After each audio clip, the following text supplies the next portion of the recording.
Hello, my name's Fraser Cottrell and welcome to Ashton. Most importantly, Ashton Indoor Market Hall. Today we're going to be venturing inside and looking at the smallest stall and the most unique stall, Coffee UnderLyne.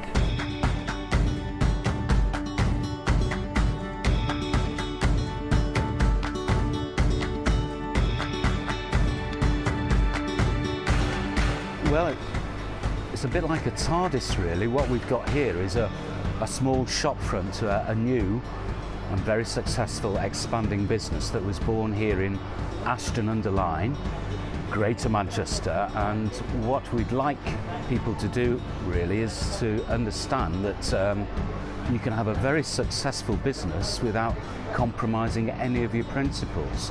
So it's new, it's not inherited, it's a new idea and it's local.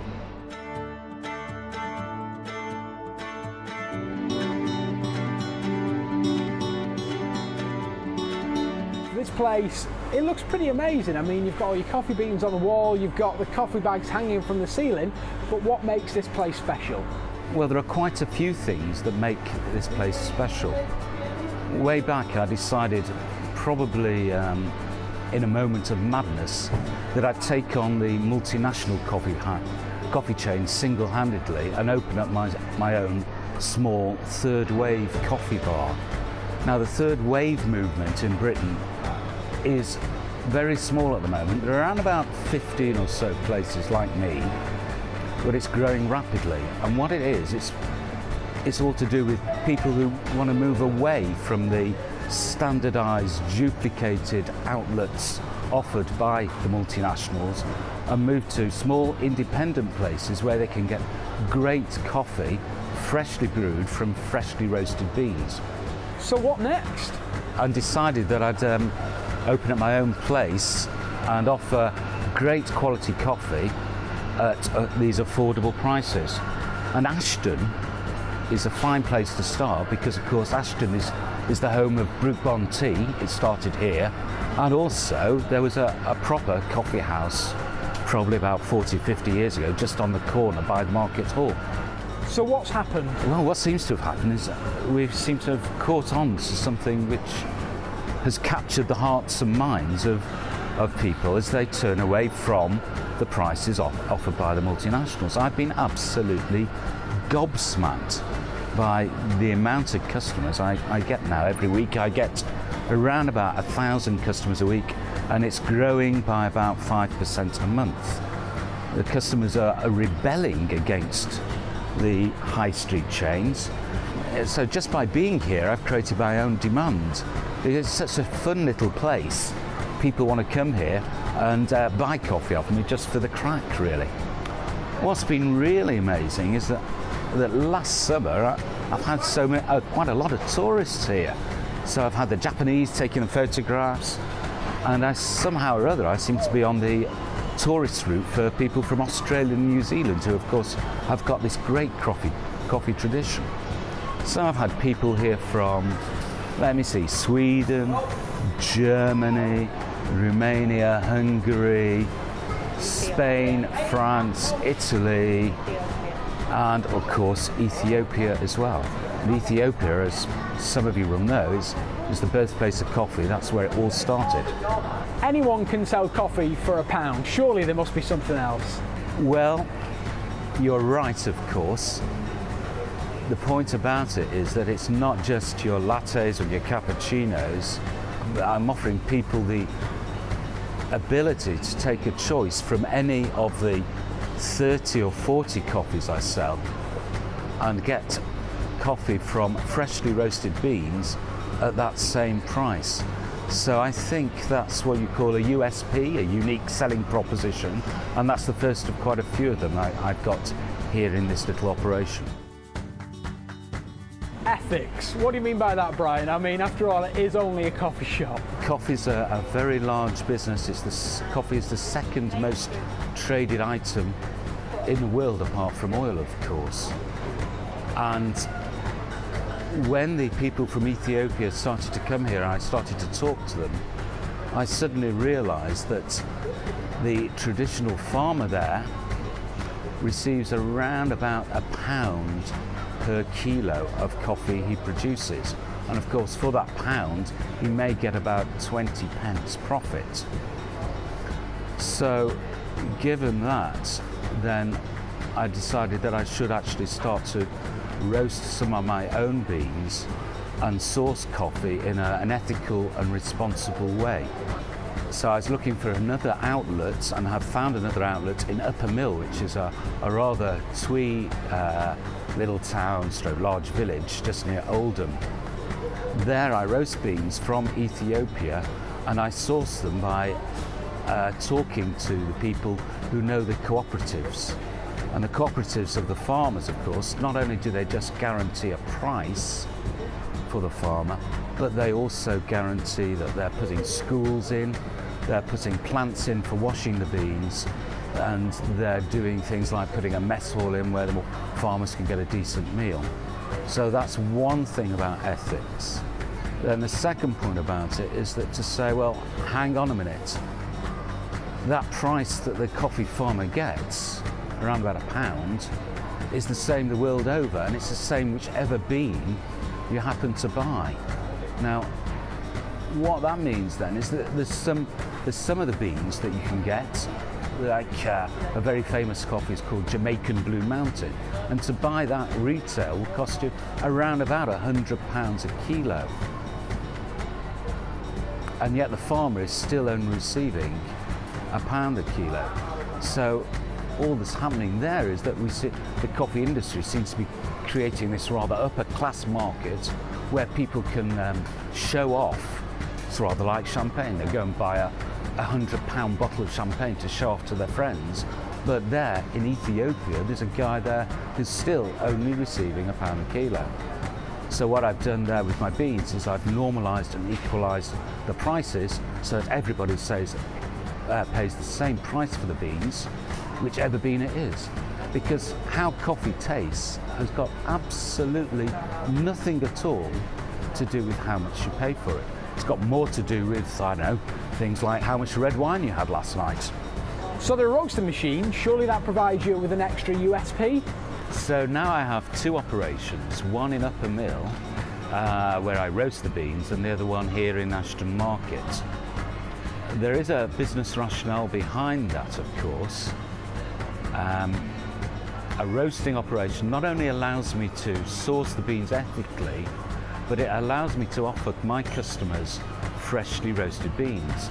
If you talk to the coffee geeks, there's a lot of hype talks about coffee, but the one thing that's true is that coffee tastes best when you get beans, well, 2 to 9 days after the beans have been roasted.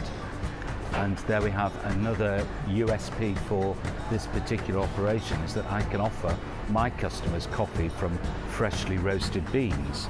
Anything else about ethics, recycling that you want to talk about? So the other thing I like to do, of course, Fraser, is I like to recycle quite a lot.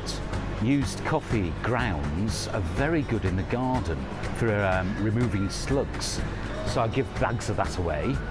I also use fully biodegradable bags from the London Bio Packaging Company.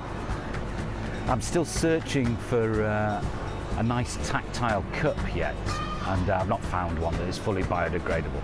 So what about marketing? How do you get the word out to the people of Tameside? Well, we're doing quite a lot actually to market the operation. It started off with the Becky Want show from Radio Manchester. She makes a beeline for this store now every couple of months or so, because I guess I must be one of the few people that can get her blushing on the radio. The other thing then is we've done things with Oldham Community Radio, and of course you, Fraser, and Gareth, or your brother, work for Tameside Radio. We'll be doing something with Gareth later on this month to do a little coffee quiz for the customers. In terms of magazines, we've been in 3 Saddleworth magazines. We're also going into the About Tameside magazine with Terra vouchers, things like that. I'm sponsoring, let me see, the WI in Saddleworth. I've donated a coffee machine to them. I'm sponsoring the Saddleworth Wit Walks and the Morris Men Festival there. So all that's doing pretty well, but of course a lot of it depends on word of mouth. And what we like to do here is actually make sure everybody who visits the place, and the one in Upper Mill, leaves with a smile on the face, has always got something to talk about. So surely you don't do all of this alone. Is there anyone helping you? So no, this business is not all about me. It's also about the other people that work here. And what happens now is that the customers come up and ask when certain people are working next. So people are asking me when you're on next, Fraser, or when Louise is working, etc. So everyone has their own little fan club. And that's great news because it's a complete departure away from some of the practices the supermarkets adopt, where they have to train their staff behind the tills to talk to the customers and say good morning to them. I look out for a special type of person to work alongside me here. It's someone with a bit of character, almost a bit of a comedian really, because this is, if you like, it's a theatre, and we need people who can put on a bit of a show.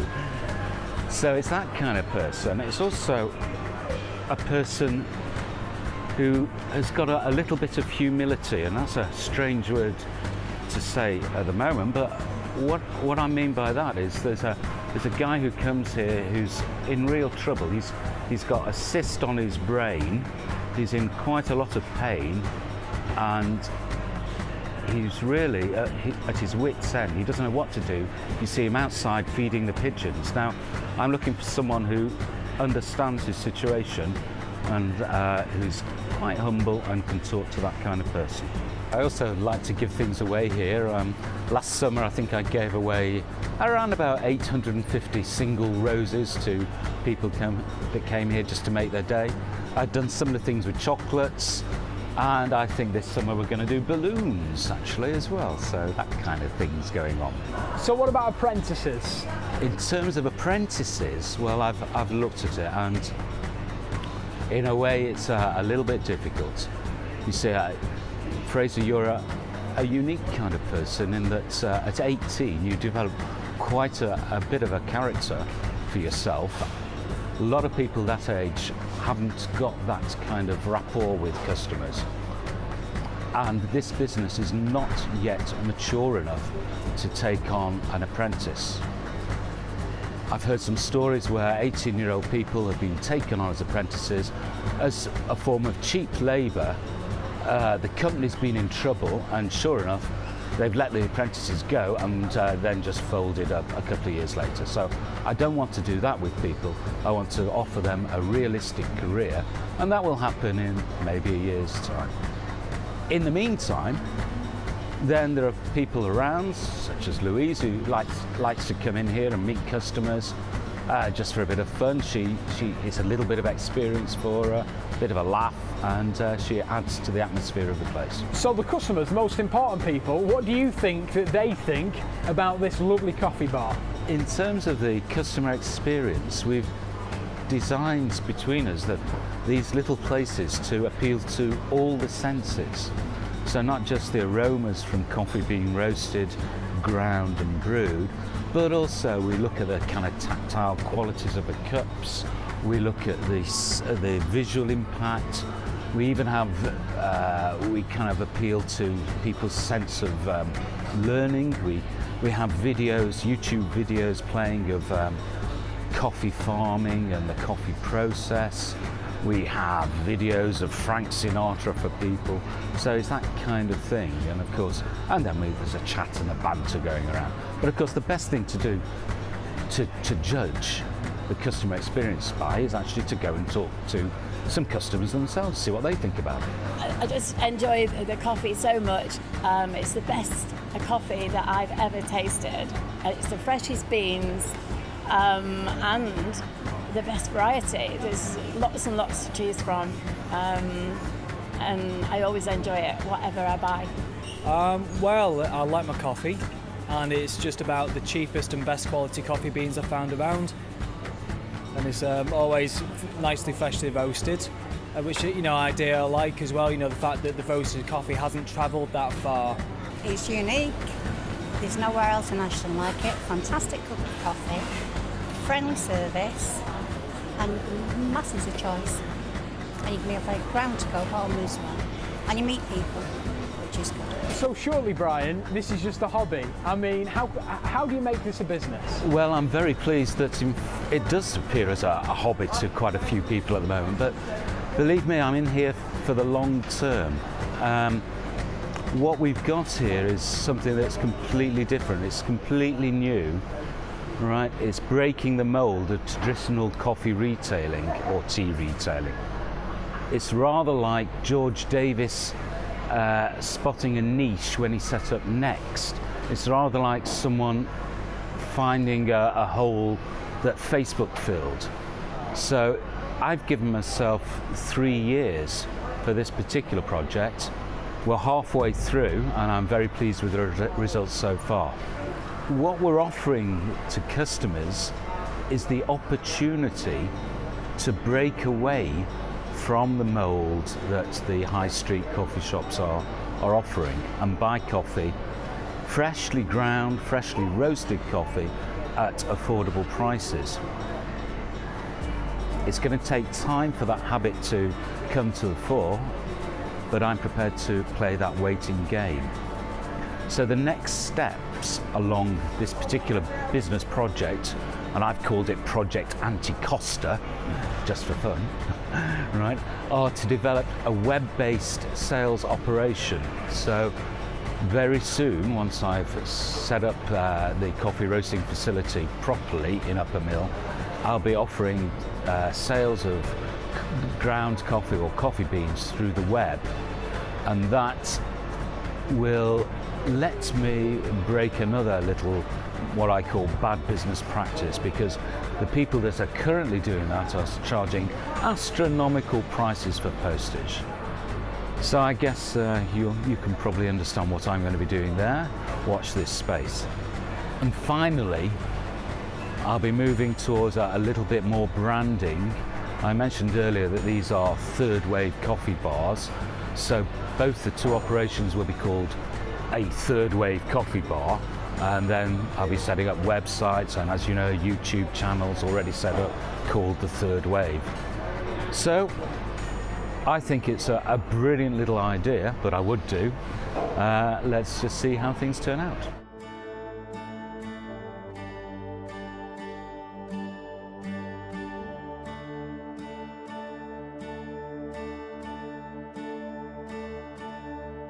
So there we go, we've had a look what goes into running a great coffee shop, a unique coffee shop here in Ashton Market Hall, but also one that's cheap, cheerful, but with great quality coffee. And I'm off to get one of those coffees. I'll see you later.